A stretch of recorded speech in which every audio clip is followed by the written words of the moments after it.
अल्हम्दुलिल्लाह अल्हम्दुलिल्लाहि रब्बिल आलमीन वस्सलातु वस्सलामु अला रसूलिहिल करीम व अला आलिहि व अस्हाबिहि अजमईन अम्मा बाद वअऊज़ु बिल्लाहि मिनश शैतानिर रजीम बिस्मिल्लाहिर रहमानिर रहीम शहर रमज़ान अल्लज़ी उन्ज़िला फ़ीहिल क़ुरआन हुदल लिन्नास व बय्यिनातिम मिनल हुदा वल फ़ुरक़ान बिस्मिल्लाहिर रहमानिर रहीम रब्बिश्रह ली सदरी व यस्सिर ली अमरी वहलुल उक़दतम मिन लिसानी यफ़क़हू क़ौली। मेरी अज़ीज़ी सामियात, आप सभी का दर्स कुरान मजीद में तहे दिल से खैर मक़दम है। अस्सलामु अलैकुम व रहमतुल्लाहि व बरकातुहू। कैसे आप सभी लोग? अल्हम्दुलिल्लाह। अल्लाह ताला आपको अच्छा रखे, हिदायत और सिरात मुस्तकीम पर रखे, दुनिया और आखिरत दोनों में कामयाबी और कामरानी अता करे, आमीन। कौन सी सूरा चल रही है दर्स कुरान में? जी अच्छा, ठीक है। सूरा मुमिनून मुकम्मल हो गई है, तो कौन सी सूरा स्टार्ट होनी चाहिए? सूरा नूर स्टार्ट होनी चाहिए। ठीक है, आप लोग कहते हैं तो हम सूरा नूर स्टार्ट कर देते हैं। सूरा नूर मुसहफ़ में 24 नंबर की सूरा है और ये एक मदनी सूरा है।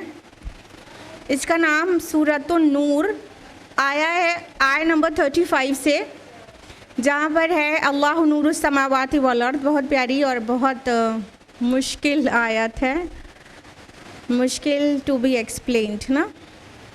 वहाँ से इसका नाम माखूज़ है नूर। जहाँ तक इसके ज़माने नुज़ूल की बात है तो ये 6 हिजरी में नाजिल हुई है, 6 हिजरी के भी निस्फ़ आखिर में। और इसके जो मसावी मज़ामीन की एक और सूरा कुरान में एग्जिस्ट करती है, उसका क्या नाम है? बताइए जल्दी। सूरा नूर के सब्जेक्ट से मिलते हुए सब्जेक्ट पे एक सूरा और है, बिल्कुल सही, सूरा अहज़ाब। सूरा अहज़ाब मुसहफ़ में 33 नंबर की सूरा है, लेकिन वो 5 हिजरी में सूरा नूर के नाजिल होने से कुछ महीना पहले नाजिल हो चुकी थी। लेकिन मुसहफ़ में पहले सूरा नूर है और बाद में सूरा अहज़ाब है। और ये जो सूरा है सूरा अन-नूर, ये रसूलुल्लाह सल्लल्लाहु अलैहि वसल्लम एक मुहिम पर थे, ग़ज़वाए बनी मुस्तलिक़, उससे वापसी पर यह सूरा नाजिल हुई है।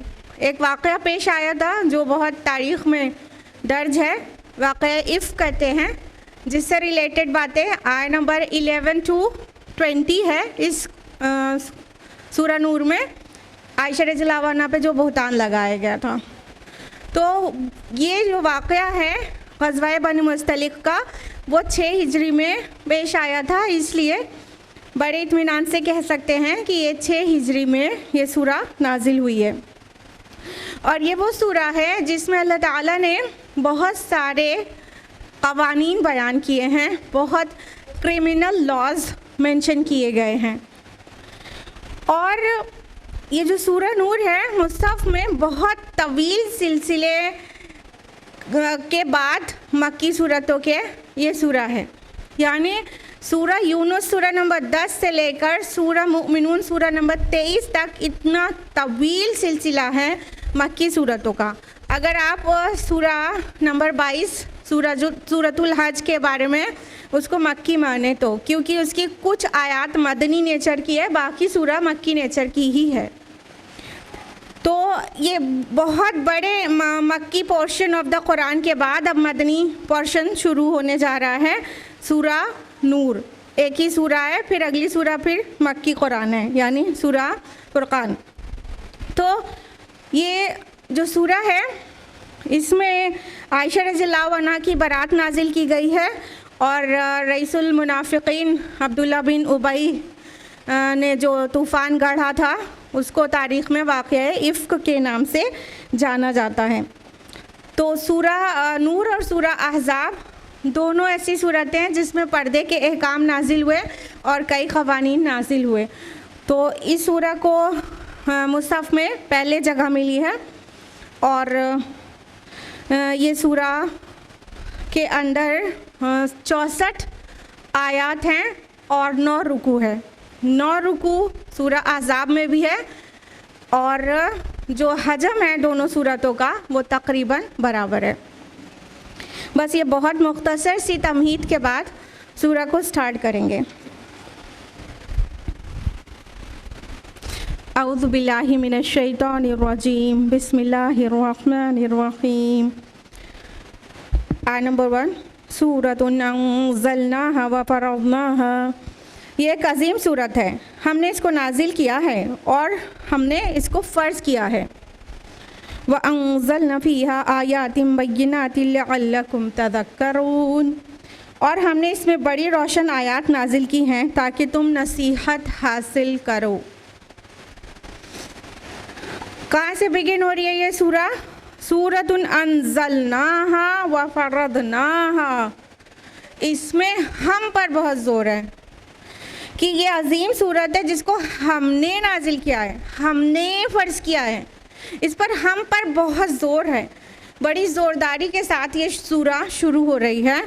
यानी अल्लाह सुब्हानहू व तआला ये कह रहे हैं कि ये जो आप आगे क़वानीन सुनेंगे ये किसी और के बनाए हुए नहीं हैं, बल्कि ये अल्लाह ताला की तरफ से ये क्रिमिनल लॉज बनाए जा रहे हैं। अल्लाह ने नाजिल किया है, अल्लाह की तरफ से, या किसी नबी या किसी इंसान का कलाम नहीं है कि तुम इसको लाइटली ले लो। और जब कह दिया व फ़रज़नाहा, और हमने फ़र्ज़ किया है, तो इससे ये पता चल रहा है कि आगे जो बातें आने वाली हैं वो सिफारिशात नहीं हैं बल्कि क़तई अहकाम है। अल्लाह ताला के फ़र्ज़ किया गया है मोमिनीन पर कि वो उसे मान कर दें।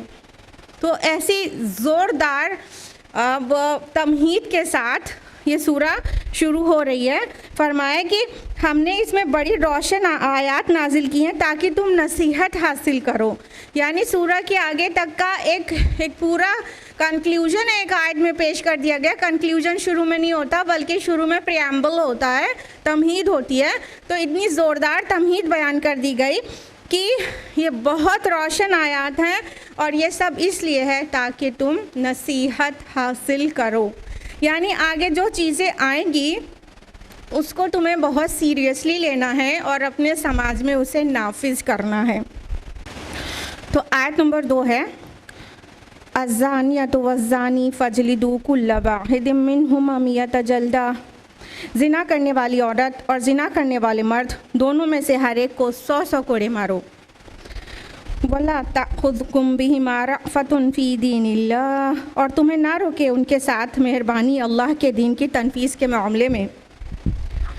इन कुंतुम तुमिनूना बिल्लाहि वल यौमिल आखिर। अगर तुम ईमान रखते हो अल्लाह पर और यौम आखिरत पर। वल यशहद अज़ाबहुमा ताइफ़तुम मिनल मुमिनीन। और चाहिए कि उन दोनों की इस सज़ा के वक्त अहले ईमान का एक गिरोह मौजूद रहे। अब यहाँ पर ज़िना की हद का ज़िक्र किया जा रहा है। अल्लाह ताला क्या फरमा रहे हैं? ज़िना करने वाले मर्द और औरत उनको 100 कोड़े लगाए जाने चाहिए। तो ये जो हद है ज़िना की, कुरान हकीम में मेंशन किया गया कि 100 कोड़े लगाए जाएं, लेकिन हमें दीन इस्लाम को कुरान प्लस सुन्नत दोनों को मिलाकर समझना है। तो नबी सल्लल्लाहु अलैहि वसल्लम के मुआशरे में जो चीज़ राइज थी उससे हमें पूरा ये काम पता चलेगा कि जब कोई अनमैरिड ज़िना करता तो उसको 100 कोड़े लगाए जाते हैं, लेकिन जब कोई मैरिड पर्सन ज़िना करता, दोनों में से कोई भी मैरिड हो, तो उसको रजम की सज़ा होती, स्टोनिंग की, कि पत्थरों के मार मार के उसको कैपिटल पनिशमेंट दे दी जाती। तो ये ज़िना की सज़ा है। जैसे जैसे पहले कभी भी किसी भी मुआशरे में ज़िना को एक्सेप्टेबल नहीं समझा गया था, हमेशा ज़िना को बहुत ही बुरी चीज़ समझा जाता था। लेकिन जैसे जैसे तमद्दुन तरक्की करता गया, कल्चर और सिविलाइजेशन में लोग तरक्की करते चले गए, वैसे वैसे ज़िना को लाइटली लेना शुरू कर दिया गया। लिहाजा जो अदर मज़ाहिब हैं उनमें एडल्ट्री और फॉर्निकेशन को अलग अलग कंसीडर किया गया है। फॉर्निकेशन मतलब अनमैरिड लोग अगर इलेजिटिमेट सेक्स करते हैं तो उसे फॉर्निकेशन कहते हैं, और एडल्ट्री जब मैरिड कोई पर्सन दूसरे के साथ इलेजिटिमेट रिलेशन बनाता है तो उसे एडल्ट्री कहते हैं। तो कुछ मज़ाहिब में, तफसीलात में नहीं जा रहे, कुछ मज़ाहिब में एडल्ट्री को तो बुरा कहा समझा गया है, लेकिन फॉर्निकेशन को इतना लाइट कर दिया गया जैसे वो गुनाह ही ना हो। फिर धीरे धीरे तमद्दुन और तरक्की करता गया और आज क्या क्या हो चुका है आपको पता है कि मतलब अब तो इलेजिटिमेट सेक्स को जिना कहा ही नहीं जाता कुछ सोसाइटी में, कि अगर म्यूचुअल कंसेंट से रिलेशन बनाया गया है तो इट्स फाइन। हाँ, ज़बरदस्ती अगर किया गया है जिसको रेप कहते हैं तो वो जिना बिल जबर को खाली रेप कहते हैं। ठीक, तो रेप के लिए उनके यहाँ एक जुर्म है, उसको भी थोड़ा सज़ा उतनी बड़ी नहीं दी जाती कि मकाम इबरत हो, लेकिन इस तरह तमद्दुन तरक्की करते करते यहाँ पहुँच गया कि हमने इसको इतने बड़े जुर्म और गुनाह को कबूल कर लिया। इस्लाम ने इसका बेहतरीन सॉल्यूशन दिया है कि अगर कोई मैरिड पर्सन करता है जिना तो वो भी जिना है, अनमैरिड करता है तो वो भी जिना है। इस्लाम ने क्या दिया है सॉल्यूशन कि अगर अनमैरिड है तो 100 लाशेस पड़ेंगे, उसको 100 कोड़े की सज़ा मिलेगी, और अगर मैरिड पर्सन ने ऐसा किया है तो उसको कैपिटल पनिशमेंट मिलेगी, स्टोनिंग के ज़रिए रजम कर दिया जाएगा, उसे सज़ाए मौत दे दी जाएगी। तो अल्लाह ताला ने फरमाया कि तुम्हें उनके साथ किसी तरह की मेहरबानी ना सूझे, कोई तुम्हें तरस ना आए उनके ऊपर, अल्लाह के हुक्म की तनफीज़ में तुम्हें तरस ना आए। अब गौर करने की बात है, फ़ी दीनिल्लाह, अल्लाह के दीन कहा गया इस चीज़ को, जबकि एक प्योर क्रिमिनल लॉ है, हाँ, लेकिन अल्लाह ताला ने इसको दीनिल्लाह कहा। यानी इससे वाज़ेह हो जाता है कि इस्लाम सिर्फ नमाज और रोज़ों का नाम नहीं है, वो इबादत हैं तो इधर कवानीन भी हैं, और ये जो क्रिमिनल लॉ है, फौजदारी क़ानून है, ये बाकायदा इसको भी अल्लाह ताला ने दीनुल्लाह कहा। अल्लाह के दीन की तनफीज़ में तुम्हें उनके ऊपर तरस ना आए, तो ये इस्लाम का कानून है अगर तुम अल्लाह और यौम आखिर पर ईमान रखते हो।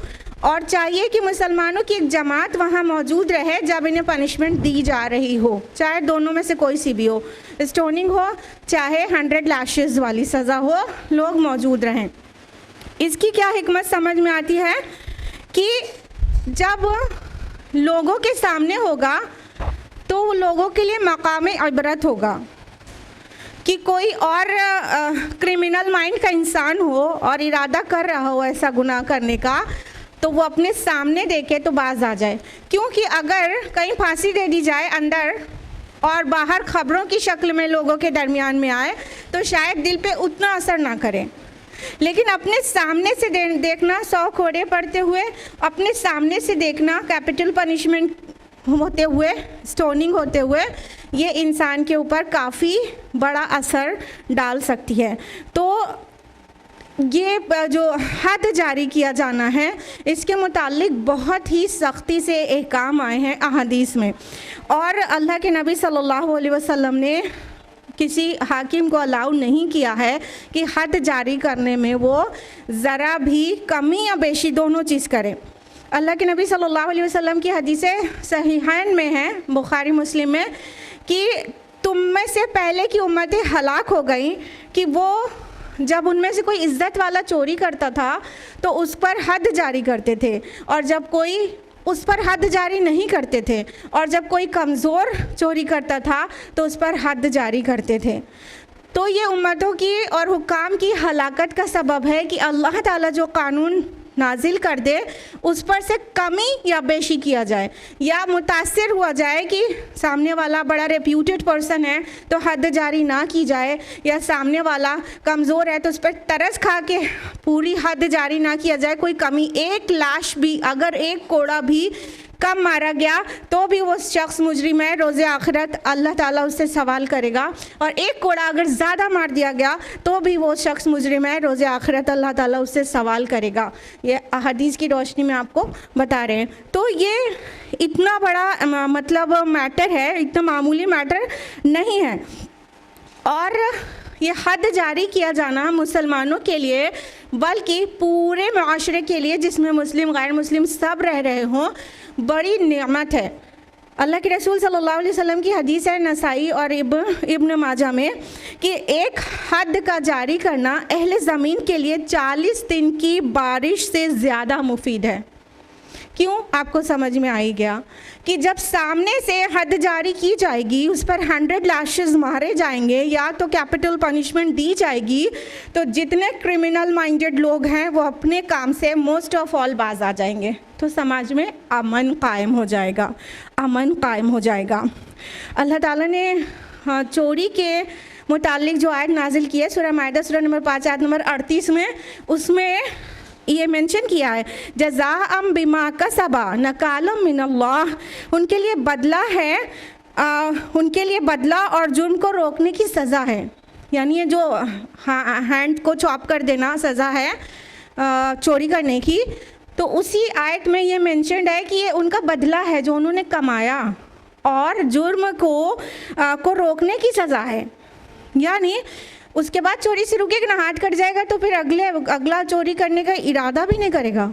और अगर कैपिटल पनिशमेंट दी जाएगी इसके लिए जिना करने के लिए, तो फिर जितने भी इरादा कर रहे हैं इस गुनाह का वो निकाल देंगे अपने दिल से वो बात। लिहाजा जो इस्लाम में जो कवानीन हैं, खुसूसन क्रिमिनल लॉज हैं, जो फौजदारी कवानीन हैं, वो सख्त हैं, लेकिन वो रहमत है और नेमत है पूरे माशरे के लिए।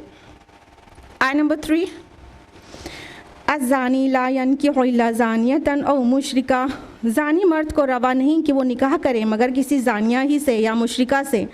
वज़्ज़ानियतु ला यनकिहुहा इल्ला ज़ानिन औ मुशरिक व हुर्रिम ज़ालिका अलल मुमिनीन, और ज़ानिया औरत के भी लायक नहीं कि उससे कोई निकाह करे मगर सिर्फ बदकार मर्द या मुशरिक, हराम कर दिया गया है ये मोमिनीन पर।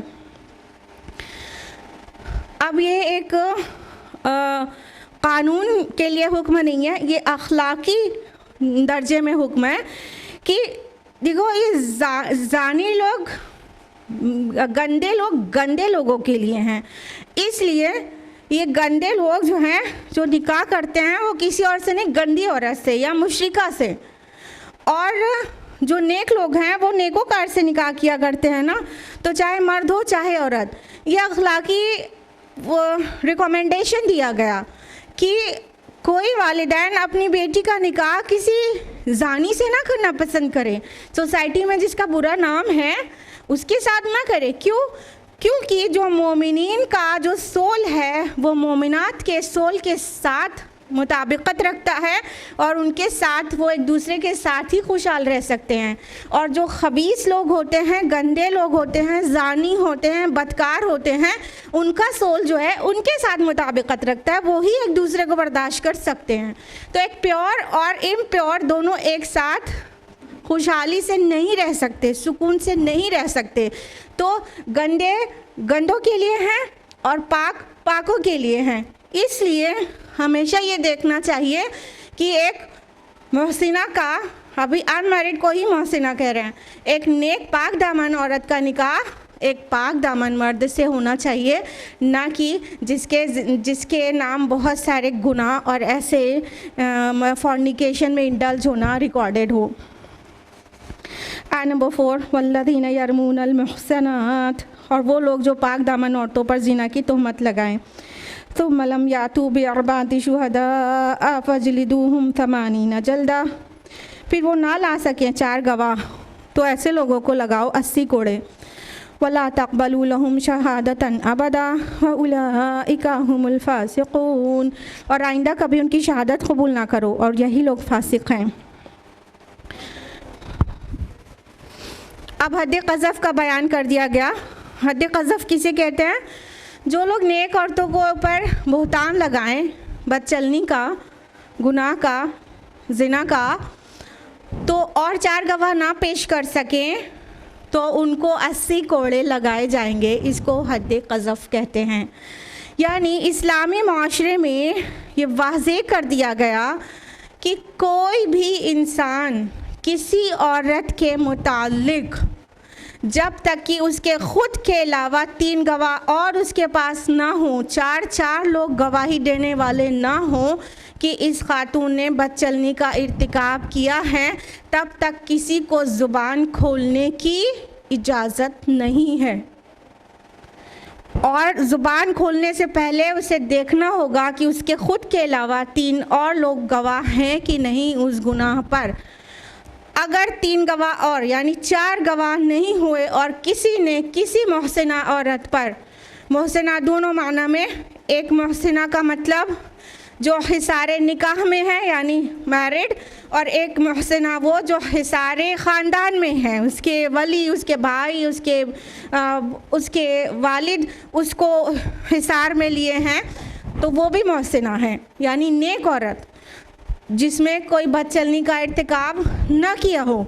तो ऐसी ख़वातीन चाहे मैरिड हो चाहे अनमैरिड, इनके ऊपर कोई भी ये बात कहता है कि इसने ये ज़िना क्या गुनाह किया है, ये बदचलन है, तो और उसके पास कोई 3 गवाह और नहीं है, 2 भी हों, 1 हो 2 भी हों, 3 लोग कह रहे हैं, तब भी उसको 80 कोड़े लगाए जाएंगे, 80 लाशेस, 80 कोड़े लगाए जाएंगे।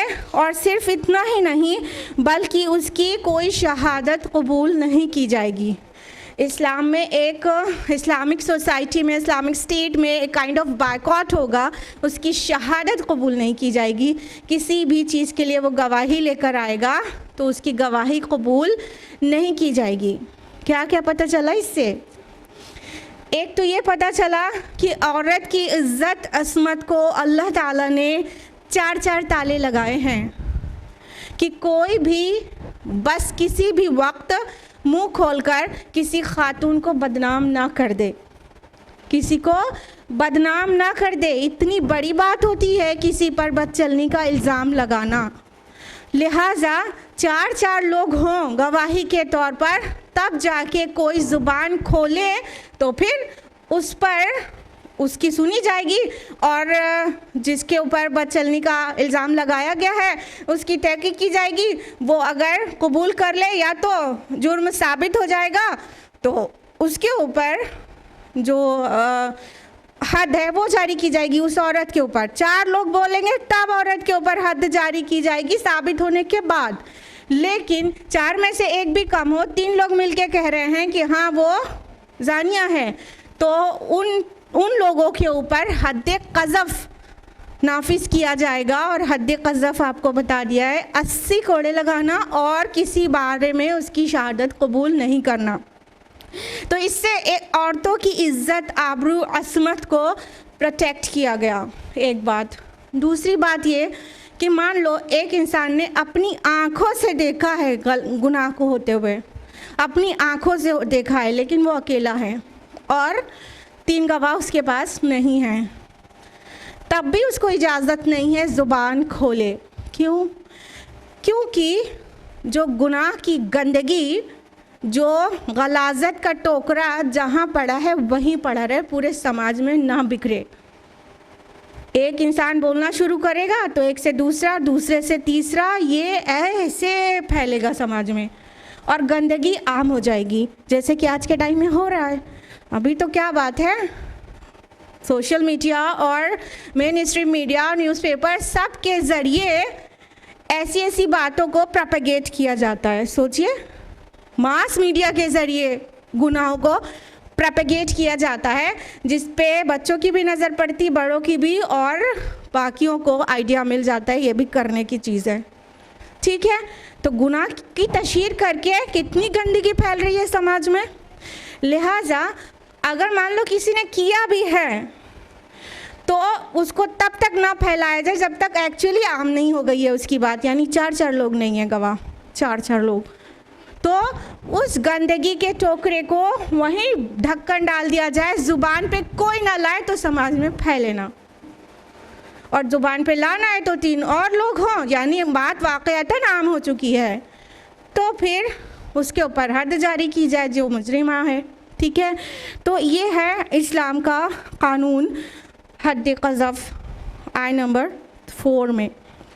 आय नंबर 5, इल्लल्लज़ीना ताबू मिन बअद ज़ालिका व अस्लहू फ़इन्नल्लाहा गफ़ूरुर रहीम, सिवाय उन लोगों के जो तौबा कर लें, इसके बाद वो अपनी इस्लाह कर लें, तो यकीनन अल्लाह गफ़ूर है, रहीम है। अब देखिए, हो सकता है किसी के ऊपर हद क़ज़फ़ जारी की गई हो, बाद में वो तौबा कर ले, यानी वो किसी मोहसिना पर इल्ज़ाम लगाया हो, फिर हद क़ज़फ़ जारी की गई हो, फिर वो बाद में तौबा कर ले और अपनी इस्लाह कर ले और समाज में ये बात फैल जाए कि हाँ वो बहुत संवर गया है और वो अब ऐसी चीज़ें नहीं करता, उसने तौबा कर ली है, तो फिर ये वाली जो सज़ा है कि उसकी गवाही कभी कबूल नहीं की जाएगी। उसके तायब होने और उसके अमाल की इस्लाह हो जाने के बाद, अरसे दराज के बाद, उसकी गवाही फिर कबूल की जा सकती है। यानी जब तौबा कर ले तो अल्लाह ताला को भी कोई नाराज़गी नहीं है, तो इंसानों को भी चाहिए, हुक्काम को भी चाहिए कि अब उसको छोड़ दें और उस भूल जाएं और उसे ताने ना दिया करें और उससे दरगुजर करें। आय नंबर 6, वल्लज़ीना यरमूना अज़वाजहुम वलम यकुल लहुम शुहदाउ इल्ला अनफुसहुम, और वो लोग जो अपनी बीवियों पर ज़िना का इल्ज़ाम लगाएं और उनके पास अपनी ज़ात के सिवा और गवाह ना हों, फ़शहादतु अहदिहिम अर्बअु शहादातिन बिल्लाहि इन्नहु लमिनस सादिक़ीन, तो ऐसे एक शख्स की गवाही ये है कि वह अल्लाह की कसम के साथ 4 बार गवाही दे कि वह यकीनन सच्चा है। आय नंबर 7, वल ख़ामिसतु अन्न लअनतुल्लाहि अलैहि इन काना मिनल काज़िबीन, और 5वीं बार ये कहे कि उस पर अल्लाह की लानत हो अगर वो झूठा हो। अब देखिए, यहाँ पर लिआन का मामला डिस्कस हो रहा है। लिआन क्या है? कोई शौहर अपनी बीवी के मुताल्लिक ये इल्ज़ाम लगाए कि उसने ज़िना का इर्तिकाब किया है, तो इस मैटर को लिआन कहते हैं शरीयत इस्लामी की इस्तिलाह में। जब ये इससे ऊपर की आयत नाजिल हुई ना, हद क़ज़फ़ का हुक्म आ गया, तो फिर सोसाइटी में एक और प्रैक्टिकल प्रॉब्लम शुरू हुई। वो ये कि जब कोई इंसान किसी को गुनाह करते हुए देखे, अकेला है, तो ज़ुबान ही नहीं खोलना है, बोलना ही नहीं है किसी से, उसको हज़म करना है। लेकिन अगर कोई अपनी बीवी को ऐसे बदचलनी का इर्तिकाब करते हुए देखे और ज़ुबान खोलेगा तो क्या होगा कि 80 कोड़े पड़ेंगे। खामोश रहेगा तो अपनी तबीयत में एक ऐसी मलामत और बेजारी रहेगी कि बर्दाश्त नहीं कर सकेगा उस औरत को अपने घर में। और कुछ भी करता है, किसी बल भी चैन नहीं पड़ने वाला है उसको। तो ऐसा इंसान क्या करे कि जिसने अपनी बीवी को गुनाह करते हुए अपनी आंखों से देखा हो और उसके पास कोई 3 गवाह और ना मौजूद हों। तो ये जो प्रैक्टिकल प्रॉब्लम आई, पहले तो सहाबा की तरफ से खाली पूछी गई थी और बहुत जल्दी सोसाइटी में ये आ गया। तो जानते हैं अल्लाह के नबी सल्लल्लाहु अलैहि वसल्लम ने तब तक खामोशी इख्तियार की जब तक अल्लाह का हुक्म नहीं आ गया। बुखारी, मुस्लिम, अबू दाऊद, अहमद और नसाई की हदीस है कि ये इस तरह का मैटर आने के बाद रसूलुल्लाह सल्लल्लाहु अलैहि वसल्लम ने दुआ की कि या अल्लाह इस मसले का हल फरमा दे। तो ये आयत नाजिल हुई, यानी ये कुछ गैप में नाजिल हुई है। तो ये आयत नाजिल हुई कि अगर कोई शौहर अपनी बीवी को बदचलनी करते हुए अपनी आंखों से देख ले लेकिन उसके पास गवाह ना हो, तो उस मसले का हल है। और वो क्या है कि ऐसे शख्स की गवाही ये है कि 4 बार गवाही दे कि यकीनन वो सच्चा है। ये 4 गवाही 4 गवाहों के बराबर हो जाएगी, उसकी खुद की गवाही कि वो क्या करे, अल्लाह की कसम के साथ कहे कि अल्लाह की कसम मैं सच्चा हूँ, यानी इस औरत ने ये गुनाह किया है, अल्लाह की कसम मैं सच्चा हूँ। 4 बार वो ये गवाही दे कसम खाकर, ये 4 गवाहों के बराबर हो गई। अब 5वीं बार कहे कि अल्लाह की लानत हो उसके ऊपर अगर वो झूठा हो, यानी झूठा इल्ज़ाम अगर बीवी पर लगा रहा है तो उस शख्स पर, उसके शौहर पर खुद अल्लाह की लानत हो। 4 बार अपने सच्चा होने की गवाही कसम खाकर 5वीं बार ये गवाही कि अगर मैं खुद झूठा हूँ तो अल्लाह की लानत मेरे ऊपर बरस जाए, तो फिर उसकी बात मानी जाएगी। और अगर उसकी बीवी खामोश रह गई या तो उसने अपने जुर्म को कबूल कर लिया, कन्फेशन कर लिया अपने क्राइम का, तो फिर उसकी बीवी के ऊपर हद जारी की जाएगी। अभी कोई और गवाह नहीं है शौहर के अलावा, लेकिन इस्लाम तबीयतों के ऊपर भी, नफ्सियात के ऊपर भी कवानीन देता है। यानी ऐसा शौहर जिसने अपनी बीवी को गुनाह करते हुए देखा, उसके साथ कैसे रह पाएगा, उससे नहीं रहा जाएगा।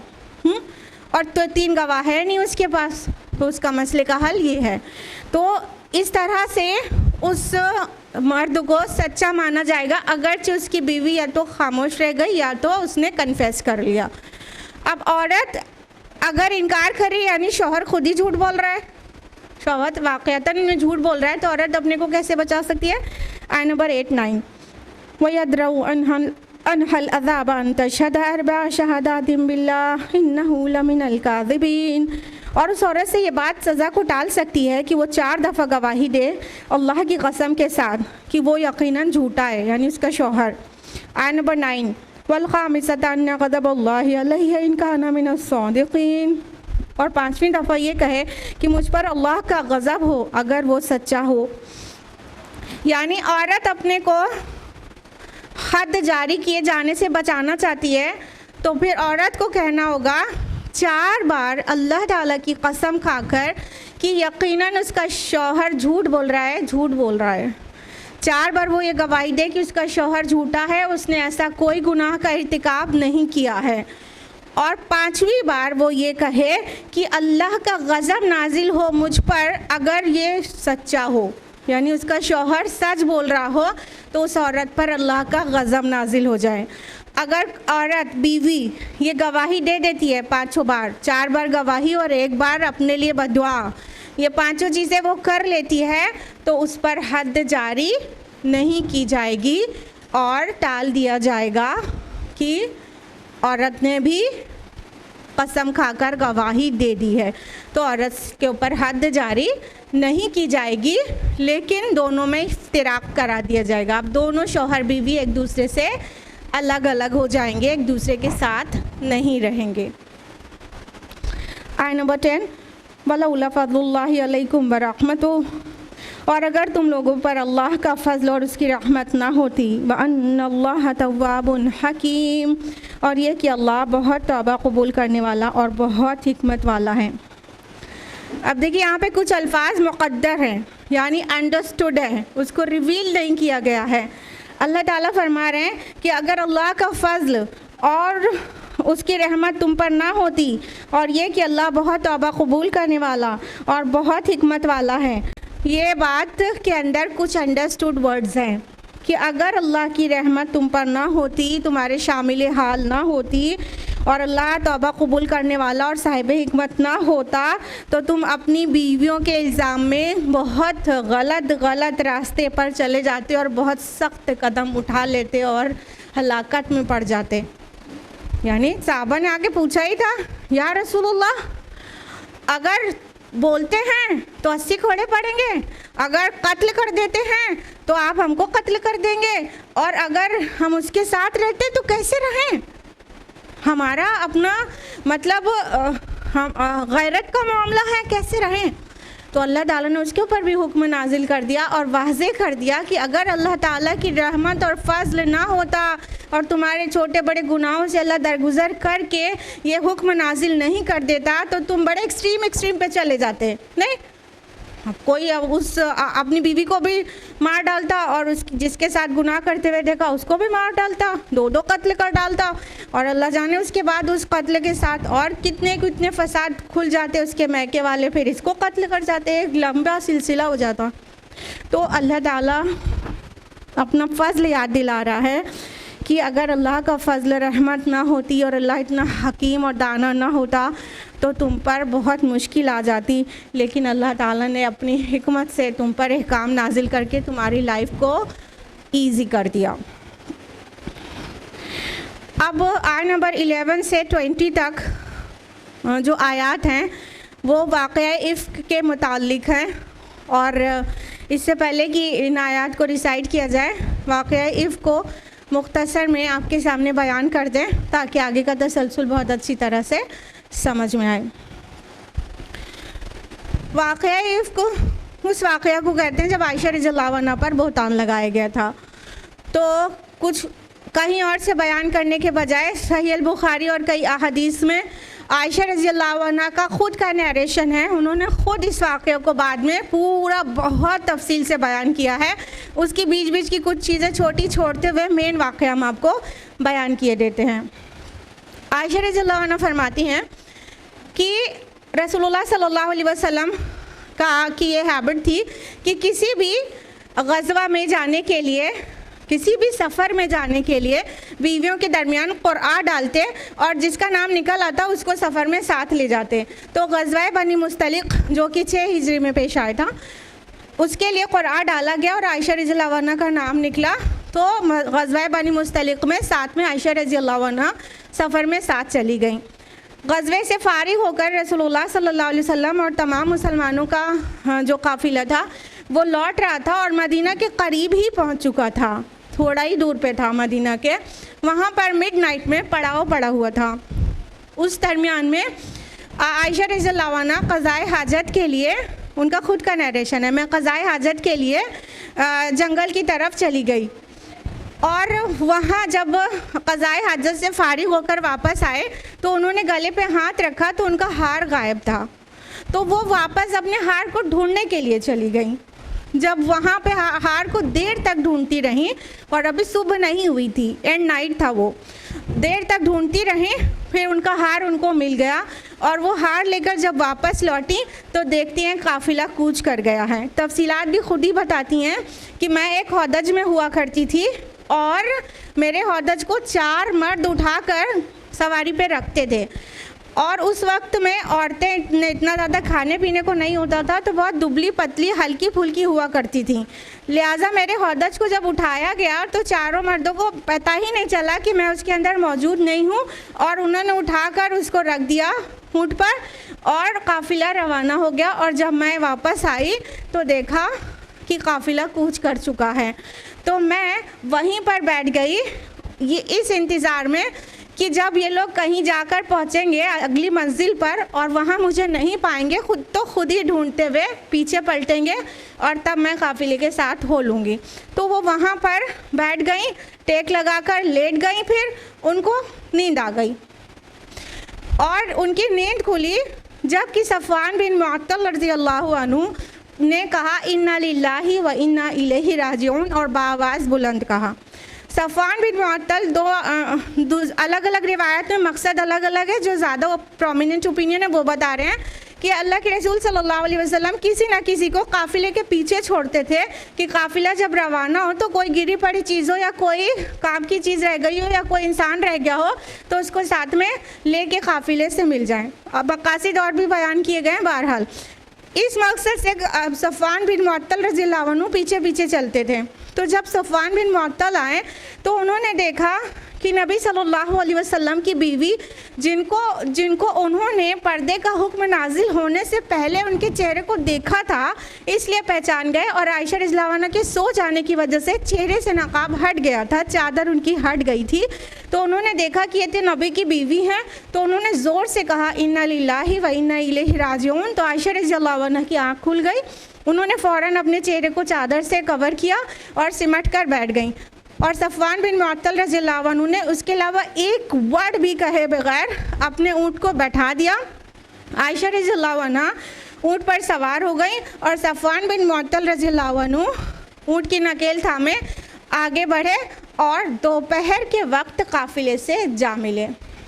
जब एंड दोपहर के वक्त जो अगले पड़ाव की जगह थी वहाँ पर आयशा रज़ियल्लाहु अन्हा और सफ़वान रज़ियल्लाहु अन्हु को साथ में आते देखा तो अब्दुल्ला बिन उबई बिन सलूल ने वावेला मचा दिया कि ये लो जी, नबी की बीवी फुला के साथ रात गुजार कर आ रही हैं माज़ल्लाह।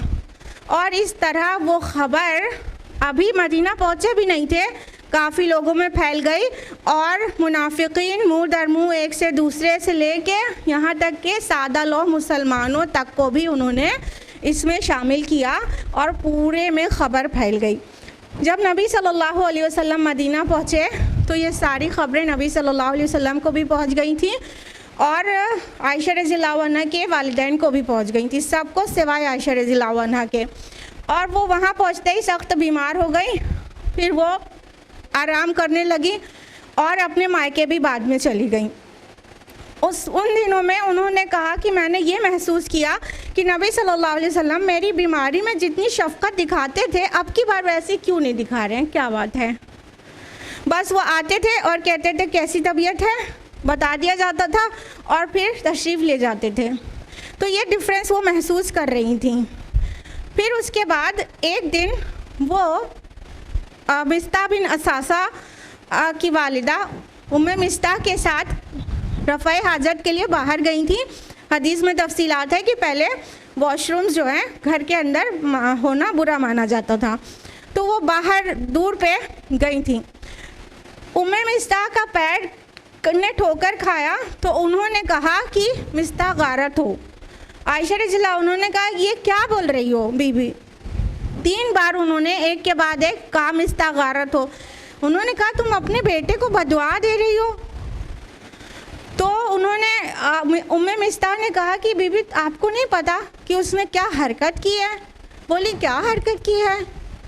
कहा कि तुम्हारे ऊपर इतना बड़ा बड़ा बोहतान लगा और 1 महीने से मदीना में ये ख़बरें हैं। सारी तफसीलात बता दी। आयशा रज़ियल्लाहु अन्हा का जो आंसू शुरू हुआ है तो जिस मकसद से गई थी उसको भी भूल गई और आकर घर में अपनी वालिदा से पूछा तो पता चला उनका रिस्पांस ये है कि उनको पहले से मालूम है। पूछा क्या अब्बा जी को भी मालूम है, तो अबू बकर रज़ियल्लाहु अन्हु को भी मालूम था। फिर बहुत गम में पड़ गई, बहुत ज़्यादा रोई। फिर रसूलुल्लाह सल्लल्लाहु अलैहि वसल्लम ने बहुत बेचैनी का आलम, 1 महीना गुजर गया और बीवी पर इतना बड़ा इल्ज़ाम है और अपने से अगर कहते हैं कि नहीं वो पाक दामन है तो समाज कहेगा देखो जी कैसा जादू चलाया है बेगम ने, और जानते कुछ नहीं फिर भी पाक दामन है। तो आप सल्लल्लाहु अलैहि वसल्लम बहुत बेकली के आलम में गुजार रहे थे और आयशा रज़ियल्लाहु अन्हा भी। यहाँ तक कि एक दिन रसूलुल्लाह सल्लल्लाहु अलैहि वसल्लम आए आयशा रज़ियल्लाहु अन्हा के पास और उनके वालिदा उनके अगल बगल बैठे हुए थे आयशा रज़ियल्लाहु अन्हा के, और एक अंसारी ख़ातून भी बैठी हुई थी कमरे में।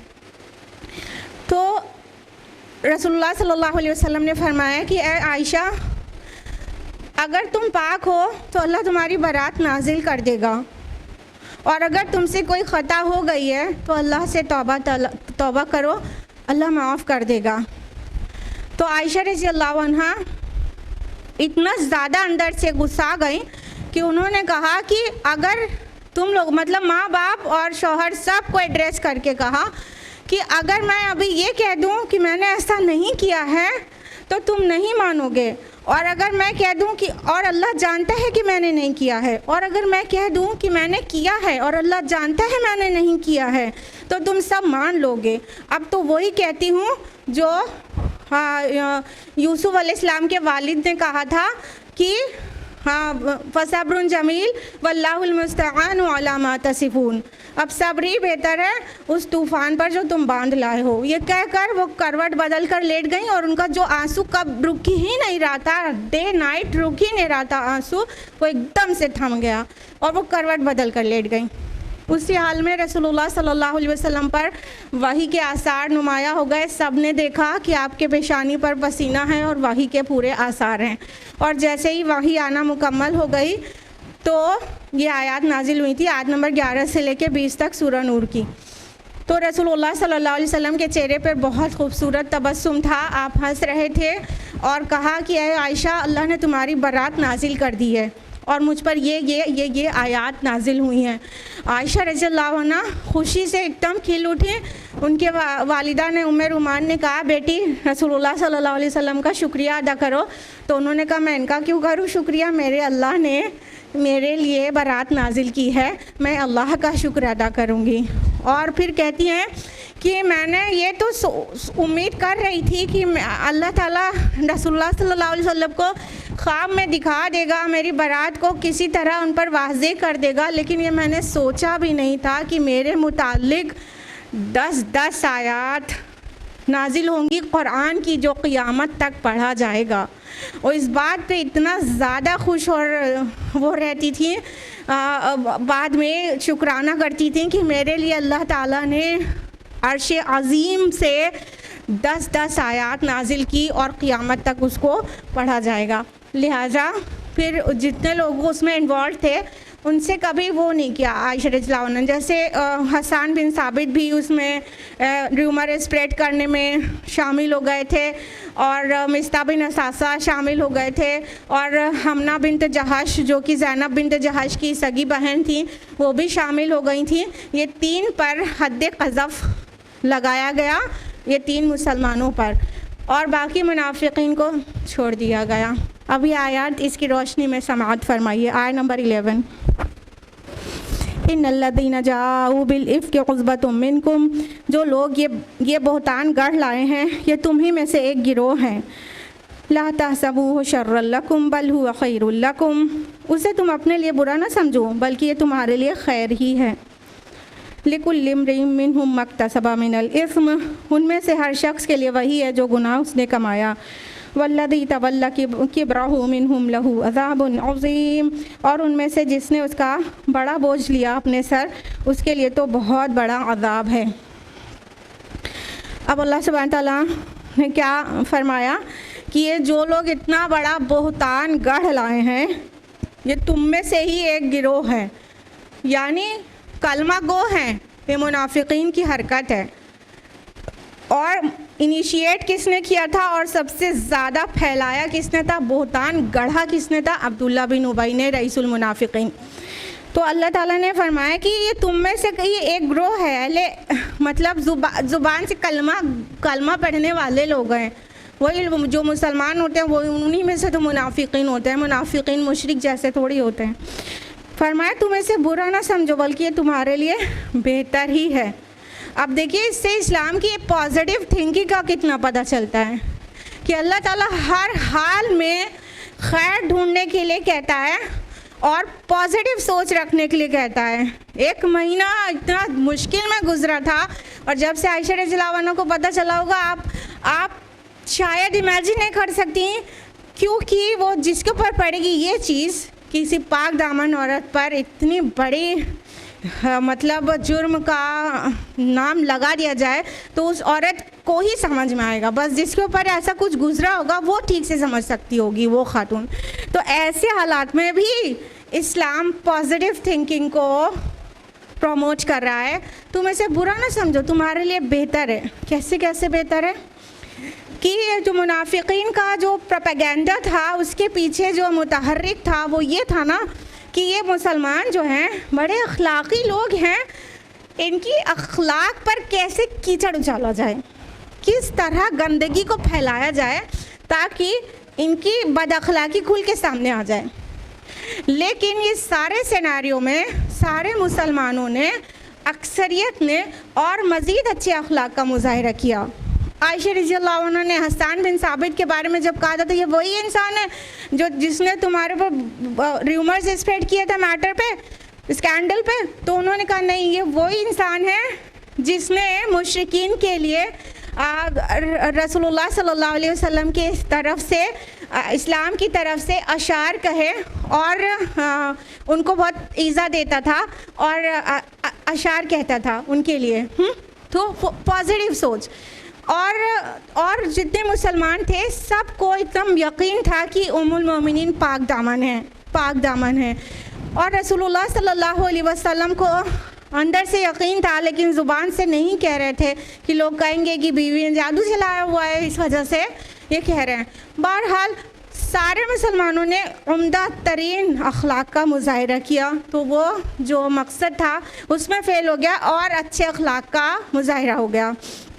उसके अलावा इस मैटर के होने के बाद अल्लाह ताला ने कई अहकाम शरिया नाजिल किया, यानी ये मैटर नहीं हो तो कई अहकाम शरीयत नाजिल होने की वजह नहीं बनता। इसलिए इस पॉइंट ऑफ व्यू से भी खैर है, और इस पॉइंट ऑफ व्यू से भी खैर है कि सारी दुनिया पे वाज़े हो गया कि नबी सल्लल्लाहु अलैहि वसल्लम को इल्म गैब नहीं है, वरना एक महीना बेचैनी की हालत में थोड़ी गुजारते। आपको पता चल जाता कि हमारी बीवी ने ऐसा किया ही नहीं है और पहले ही दिन से कह देते, लेकिन आपने वही का इंतज़ार किया। तो ये बहुत सारे पॉइंट ऑफ व्यू से ये खैर है। तो इस्लाम ने इस पॉजिटिव थिंकिंग को पेश किया और अल्लाह ताला ने ज़ख्म पर मरहम भी रखा, ये कहकर कोई बात नहीं, ये तुम्हारे लिए नुकसानदेह नहीं बल्कि तुम्हारे लिए और खैर ही है। तो हम और आप भी ऐसे ही सोचा करें। अब इससे बड़ी बात किसी की ज़िंदगी में क्या हो सकती है बताइए? जैसे कि किसी के मर जाने से भी ज़्यादा तकलीफ़ दे ये बात है ना कि किरदार पे बहुतान लगा दिया जाए। तो जब इस टाइम पर भी कह दिया गया बेहतर है तुम्हारे लिए, तो हमें और आपको जो मसाइब और मसाइल आया करें उसमें खैर ढूंढा करें और यकीन रखा करें इसमें कोई खैर भी पिन्हा होगी जो अभी नहीं दिख रही है, बाद में दिख भी सकती है। आगे फरमाया कि जिसने जो भी गुनाह कमाया वो उसके ऊपर है। इस पूरे सिनेरियो में जिसने जितना र्यूमर स्प्रेड करने में जो भी हिस्सा था, जिसका बोतान को शुरू करने में, उसको फैलाने में और एक के मुंह से सुनी हुई दूसरे तक पहुंचाने में जिसका जो हिस्सा था, सबका गुनाह अपने अपने लिए है। और जिसने इसमें से गुनाह का सबसे बड़ा बोझ उठाया उसके ऊपर बहुत भारी अज़ाब है। अब इस सबसे बड़े गुनाह का बोझ किसने उठाया था? अब्दुल्ला बिन उबई ने, रईसुल मुनाफिकीन। तो वो उसको आखिरत में अज़ाब देने की खबर सुना दी गई। बस मुसलमानों के ऊपर हद क़ज़फ़ 3 मुसलमान उसमें से इन्वॉल्व हो गए थे र्यूमर स्प्रेड करने में, उनको हद क़ज़फ़ लगी, लेकिन ये मुनाफिकीन को छोड़ दिया गया। ये अल्लाह ताला की हिकमत है। अब गौर करिएगा कि उसके आगे की आयत किसको एड्रेस कर रही हैं।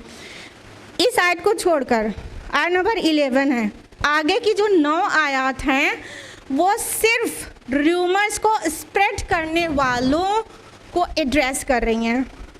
और जिसने बहुतान को इनिशिएट किया, जिसने बहुतान लगाया, अपने मन से निकाल कर गढ़ा, उसके लिए सिर्फ एक आयत है। बाकी 9 आयत किसके लिए है? जो इधर से सुनते हैं उधर पहुंचा देते हैं बिना तहकीक के। बाकी 9 आयत उसके ऊपर है। ये एक सीरियस, एक संगीन मसला है, लिहाजा 9 आयत उनके लिए है कि सुन के पहुंचाया मत करो, र्यूमर्स स्प्रेड मत किया करो।